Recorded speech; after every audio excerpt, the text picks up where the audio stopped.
আসসালামু আলাইকুম রহমতুল্লাহি ওয়া বারাকাতুহু। প্রিয় বন্ধুরা আমার, আশা করি সবাই ভালো আছেন।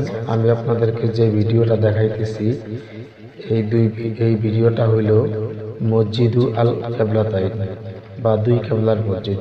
ইসলামের ইতিহাসে অত্যন্ত গুরুত্বপূর্ণ এবং অলৌকিক এক অধ্যায়ের সাক্ষী। মদিনার উত্তর পশ্চিম দিকে বনু সালামা এলাকায় অবস্থিত এই মসজিদটি। এর ইতিহাস ও নামকরণের পিছনে অনেকগুলো ঘটনা আছে।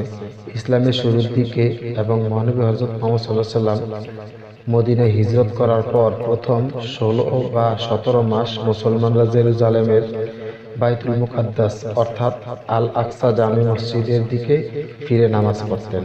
তবে রাসূল সাল্লাল্লাহু আলাইহি ওয়াসাল্লামের মনে গভীর আকাঙ্ক্ষা ছিল যেন মুসলমানদের কিবলা হযরত ইব্রাহিম আলাইহিস সালাম এর স্মৃতি বিজড়িত মক্কার কাবার দিকে করে দেওয়া হয়। এজন্য তিনি প্রায় সময় আকাশের দিকে তাকাতেন এবং আল্লাহর ওহীর অপেক্ষা করতেন।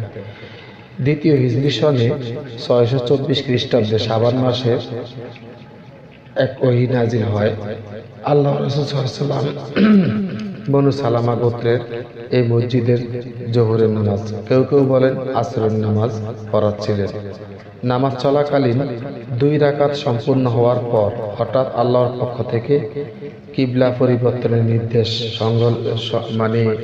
নির্দেশ অনুযায়ী আয়াত নাজিল হয়, যা সূরা বাকারার 144 নম্বর আয়াত।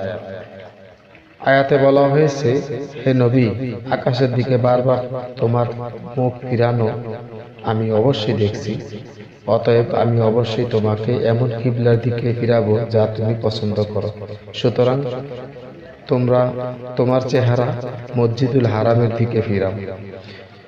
ওহী পাওয়ার সাথে সাথে আল্লাহ রাসূল সাল্লাল্লাহু আলাইহি ওয়াসাল্লাম নামাজরত অবস্থায় বাইতুল মুকাদ্দাসের দিক থেকে ঘুরে মক্কার কাবার দিকে মুখ করেন। পেছনে থাকা সাহাবায়ে কেরামও কোনো প্রশ্ন না করে সম্পূর্ণ আনুগত্যের সাথে নামাজের মাঝেই রাসূলের সাথে ঘুরে যান।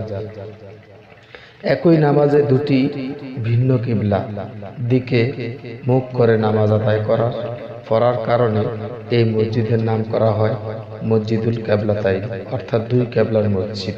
মসজিদটি সর্বপ্রথম 2 হিজরি সালে সাওয়াদ ইবনে গনাম ইবনে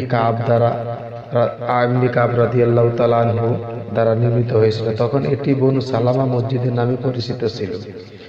দীর্ঘ সময় ধরে এই মসজিদে 2টি মিহরাব বা দিক নির্দেশনা চিহ্ন ছিল, একটি জেরুজালেমের দিকে, অন্যটি মক্কার দিকে।